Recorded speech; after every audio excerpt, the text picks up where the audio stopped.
Assalamualaikum warahmatullahi wabarakatuh. Halo semuanya, bagaimana kabarnya?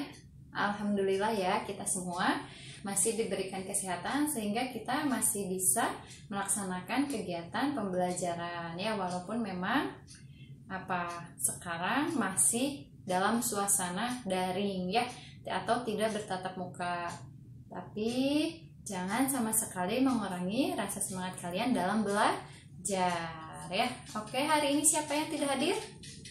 Baik, kita doakan teman kita yang tidak hadir, yang sakit supaya cepat sehat lagi, supaya bisa bersama kalian mengikuti kegiatan belajar mengajar.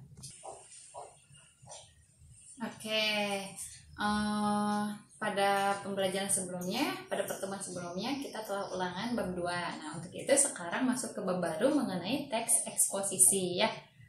Apa coba teks eksposisi? Ibu nanya, ada yang tahu nggak? Oke. Nah, kita simak bersama-sama ya, apa itu teks eksposisi. Tapi sebelumnya Ibu memberikan gambaran bahwa teks eksposisi itu sebenarnya sering kalian lakukan. Nah, contohnya misalkan kalian sedang ngobrol, berbincang-bincang dengan teman kalian. Nah, kalian itu kan misalkan lagi meyakinkan sesuatu kepada teman kalian. Nah, kalian di sana menguraikan pendapat kalian, faktanya, sehingga teman kalian itu percaya. Nah, sebenarnya kalian sering menggunakan teks eksposisi dalam kehidupan sehari-hari kalian ya. Untuk lebih jelasnya, mari kita simak bersama-sama materi mengenai teks eksposisi. Oke, untuk pertemuan hari ini tujuan pembelajaran kita adalah kalian mampu mengenali informasi teks eksposisi dan pola-pola pengembangnya. Apa saja unsur-unsur dari sebuah teks eksposisi dan bagaimana pola-pola pengembangannya. Ya, ini adalah tujuan pembelajaran kita pada pertemuan hari ini. Silakan kalian duduknya per kelompok ya. Belum ke materi, perhatikan dulu teks ini ya. Silakan disimak.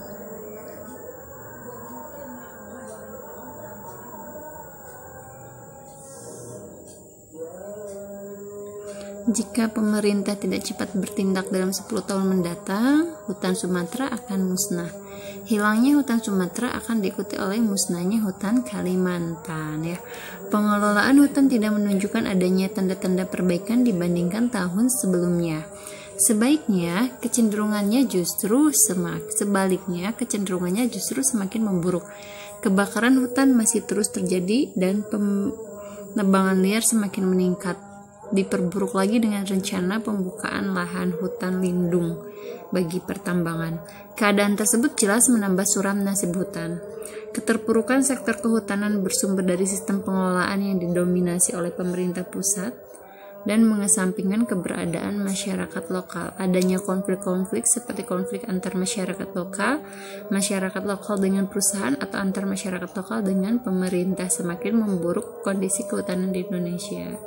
Selain itu, lemahnya penegakan hukum menyebabkan semakin parahnya kerusakan hutan.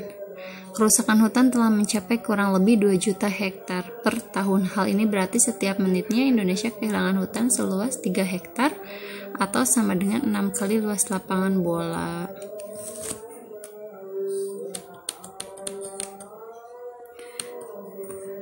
Namun kenyataan di lapangan justru sebaliknya. Beberapa hal justru mempercepat laju kerusakan hutan di Indonesia hampir 2 kali lipat. Penyebabnya antara lain adanya tekanan masyarakat akibat krisis ekonomi. Kondisi demikian mengakibatkan merajalelanya penebangan liar. Bersamaan dengan itu, eksploitasi sumber daya alam oleh pemerintah juga semakin meningkat sebagai konsekuensi dari kebutuhan pemerintah untuk membayar utang negara. Belum lagi adanya otonomi daerah yang mendorong pemerintah lokal meningkatkan pendapatan asli daerah dengan menebang hutan secara berlebihan. Sebelum itu, kondisi hutan Indonesia benar-benar sudah memprihatinkan dalam kurun waktu 50 tahun. hutan alam Indonesia mengalami penurunan luas sebesar 64 juta hektar. Pembukaan hutan alam di dataran rendah di Sulawesi telah memusnahkan keanekaragaman hayati. Berjuta-juta spesies flora dan fauna musnah dengan percuma. Pembukaan lahan dengan cara membakar hutan menambah masalah kerusakan hutan. Munculnya El Nino memperburuk kondisi hutan. Selama bulan Januari sampai Oktober, 45% dari keseluruhan titik kebakaran terkonsentrasi di Provinsi Riau. Kemudian pada bulan Oktober terjadi kenaikan jumlah titik kebakaran yang cukup signifikan di Provinsi Riau, Sumatera Barat, dan Jambi. Di Pulau Sumatera berdasarkan titik kebakaran terjadi di hutan rawa gambut sebanyak 49%, alang-alang 13%, hutan dataran rendah 10%, permukiman pertanian masyarakat 10%, perkebunan 8%, dan sisanya rawa. Kebakaran hutan memberikan kerugian tidak sedikit. Tahun 1997 diperkirakan kerugian sebesar $3 sampai 4,4 miliar atau sekitar 2 sampai 4 triliun. Rupanya kedua masalah ini belum cukup. Pemerintah menambah masalah lagi dengan rencana pembukaan kawasan hutan lindung untuk area pertambangan. Kebijakan tersebut semakin menyempurnakan derita hutan Indonesia. Sumber Spektrum Online dengan beberapa perubahan. Nah, teks ini ini adalah termasuk ke dalam teks apa? Nah, teks tersebut tergolong ke dalam teks eksposisi ya. Nah, di sana di teks tersebut itu mengemukakan sejumlah pendapat yang disertai dengan fakta mengenai apa? Mengenai kondisi hutan di Indonesia. Ya, jadi sebuah teks eksposisi itu memuat penilaian, dorongan atau ajakan-ajakan tertentu kepada halayak. Ya. Jadi bagaimana nih pengertiannya? Apa yang dapat kalian simpulkan dari apa yang telah Ibu jelaskan? Jadi apa yang dimaksud dengan teks eksposisi?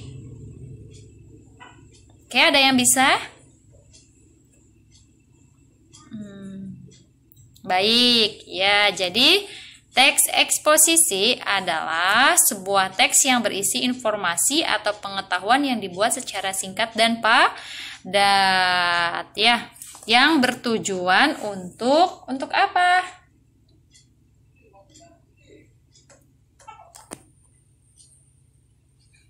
Yang bertujuan untuk menjelaskan informasi tertentu agar pembaca itu bisa menambah pengetahuan, ya. Jadi maksudnya setelah membaca teks eksposisi tersebut, pembaca akan mendapatkan pengetahuan secara rinci dari suatu hal atau kejadian yang dibacanya, ya. Nah, teks eksposisi itu bisa kita temui di media massa, misalnya di media massa itu berarti di koran ya, atau majalah, itu misalnya kayak tanggapan kritis, kemudian debat juga termasuk ke dalam salah satu contoh dari teks eksposisi. Karena apa? Karena di dalam debat itu kan mengungkapkan beberapa gagasan yang disertai dengan fakta-fakta ya untuk meyakinkan para pendengar tentang apa yang mereka sampaikan ya. Nah, itu adalah contoh dari teks eksposisi. Nah, yang pertama itu ada gagasan dan yang kedua itu fakta. Ada dua unsur dalam sebuah teks eksposisi. Oke, yang pertama gagasan. Bagaimana gagasan itu? Gagasan adalah ide ya atau pendapat yang isinya merupakan pernyataan yang mungkin berupa komentar, penilaian, saran, dorongan atau bujukan. Kemudian fakta. Fakta itu apa? Suatu keadaan yang berupaya sesuatu yang benar-benar ada atau terjadi dalam teks eksposisi. Fakta berfungsi memperkuat gagasan sehingga dapat meyakinkan hal layak. Karena kenapa harus meyakinkan hal layak? Nah, tadi di dalam unsur-unsur teks eksposisi itu ada gagasan dan fakta ya. Nah, fakta itu di mana bisa fakta itu bagaimana cara memperoleh sebuah fakta? ada 3 cara untuk memperoleh sebuah fakta. Yang pertama berdasarkan observasi, kemudian wawancara, dan ketiga kajian dokumentasi. Ini cara memperoleh fakta. Bisa dengan cara observasi, bisa dengan cara wawancara, ataupun kajian dokumentasi ya. Bagaimana ciri-ciri dari fakta? Nih, yang pertama, memiliki data akurat, kemudian bersifat objektif, dan fakta itu benar-benar terjadi. Contohnya, gula dapat membuat minuman menjadi manis. Benar atau salah? Fakta atau tidak? Fakta kan, gula itu bisa membuat minuman menjadi manis karena rasa gula itu manis ya. Kuda adalah hewan berkaki 4. Itu juga adalah contoh dari kalimat fakta. Benar kan? Kuda itu kakinya 4. Nah, kalau ciri-ciri opini, gagasan itu kan pendapat. Nah, opini juga sama ya, pendapat. Yang pertama merupakan pendapat pribadi atau sekelompok orang. Yang kedua bersifat subjektif. Kemudian yang ketiga tidak dapat dibuktikan kebenarannya. Yang keempat, kalimat opini biasanya menggunakan kata-kata yang tidak pasti. Mungkin, rasanya, sepertinya. 5. Kalimat opini menggunakan kata-kata yang sifatnya memberi saran atau solusi. Seharusnya baik begini, sebaiknya begitu ya. Contoh, Celia adalah perempuan yang paling cantik. Ini adalah salah satu ciri opini ya. Ingat, opini setiap orang itu bisa berbeda tergantung sudut pandangnya ya. Karena seseorang itu ya pola pikir seseorang itu berbeda, bisa sama. Kemudian Indonesia adalah negara yang paling indah. Nah, mungkin ya ada yang mengatakan paling indah, ada yang mengatakan sebaliknya, atau yang mengatakan biasa aja. Makanan buat Celia sangat enak, buatan Celia sangat enak. Nah, mengenai rasa sangat enak itu juga kan pendapat ya. Menurut kalian enak, belum tentu menurut ibu enak. Ini adalah ciri-ciri pendapat, berarti bisa kan kalian membedakan antara fakta dan opini? Jadi kalau opini itu lebih ke bagaimana? Iya, pendapat ya, pendapat seseorang yang belum tentu sama. Kalau fakta ya harus sama. Kalau fakta itu kan tadi kuda berkaki 4. Ya udah, nggak ada kan yang kuda berkaki 2. Semua orang mengatakan kuda berkaki 4. Sementara yang ini opini, misalkan Celia adalah perempuan yang paling cantik. Belum tentu semua orang menganggap Celia itu wanita yang paling cantik ya. Ini namanya pendapat. Oke, pola pengembangan dari sebuah teks eksposisi itu bagaimana? Ada 4 pola. Ada pola umum khusus, pola khusus umum, pola ilustrasi, dan pola perbandingan. Ini adalah 4 pola dalam pengembangan teks eksposisi. Bagaimana pola umum khusus? Apa perbedaannya? Nah, pola umum khusus itu ide pokok bagian teksnya ditempatkan di awal paragraf yang kemudian diikuti oleh gagasan-gagasan penjelas. Nah, yang selanjutnya itu pola khusus umum. Apa ini? Bagaimana? Pola khusus umum itu bersifat khusus diikuti oleh uraian yang bersifat umum. Dari khusus dulu baru umum. Lawannya dari tadi ya umum khusus. Kalau umum khusus itu dari umum dulu ke khusus. Kalau khusus umum itu dari khusus dulu terus baru ke umum. Bagian terakhir dalam bagian teks ini berfungsi sebagai simpulan atau rangkuman dari pendapat-pendapat yang dikemukakan sebelumnya. Yang ketiga, pola ilustrasi. Sebuah gagasan yang terlalu umum memerlukan ilustrasi-ilustrasi konkret. Ilustrasi tersebut berfungsi untuk membuktikan suatu pendapat. Dalam hal ini, pengalaman-pengalaman pribadi merupakan bahan ilustrasi yang paling efektif dalam meyakinkan kebenaran suatu gagasan. Yang terakhir adalah pola perbandingan. Jadi untuk meyakinkan suatu pendapat, kamu dapat melakukan suatu perbandingan benda-benda, keadaan, atau yang lain, ditentukan perbedaan ataupun kesamaannya berdasarkan aspek tertentu. Dengan cara demikian, keyakinan pembaca atas gagasan yang kita sampaikan akan lebih kuat. Oke, ini adalah pola-pola pengembangan dari sebuah teks eksposisi. Bagaimana, ada yang ditanyakan atau tidak? Oke, jadi tadi unsur dari sebuah teks eksposisi itu apa? Gagasan dan fakta, ya. Oke. Sekarang ini ada kegiatan 3.1. Silahkan pertanyaannya dijawab ya. Ini per kelompok, silahkan dikerjakan per kelompok. Yang pertama, apa yang dimaksud dengan teks eksposisi? Kemudian, bagaimana ciri-ciri teks eksposisi? Yang ketiga, mengapa debat digolongkan ke dalam teks eksposisi? Tadi udah jelasin ya, debat adalah salah satu contoh dari teks eksposisi. Yang keempat, apa saja unsur-unsur utama teks eksposisi? Dan yang terakhir, apa fungsi fakta dalam teks eksposisi? Kalau kalian memperhatikan apa yang tadi Ibu sampaikan, Ibu yakin pasti kalian bisa menjawab ke 5 pertanyaan ini dengan mudah. Oke, silakan dikerjakan. Ibu kasih waktu berapa menit? 15 menit cukup? Oke, silakan dikerjakan ya. Selamat mengerjakan. Silakan berdiskusi. Oke, bagaimana sudah? Sudah selesai? Oke, bagaimana sudah selesai tugasnya? Baik, silakan dikumpulkan. Jadi, pembelajaran kita hari ini apa saja? Kita mengetahui apa itu unsur-unsur dari sebuah teks eksposisi. Ada berapa unsur-unsur dari teks eksposisi? Ada 2.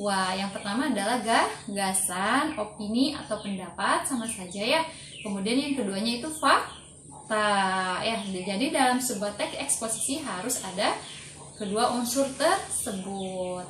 Kemudian setelah itu ada apa? Pola-pola pengembangan dari sebuah teks eksposisi. Ada yang dari umum ke khusus ya, ada yang dari khusus ke umum. Kemudian pola ilustrasi dan pola pengembangan. Ya, itu adalah pola-pola pengembangan dari sebuah teks eksposisi. Nah, untuk pertemuan berikutnya kita akan mempelajari bagaimana cara menyimpulkan dari sebuah teks eksposisi ya. Baik, ada yang ditanyakan tidak dari pertemuan hari ini? Oke, tak lupa Ibu selalu ingatkan kepada kalian mengenai selalu jaga kesehatan kalian, selalu jaga pola pikirnya terutama ya.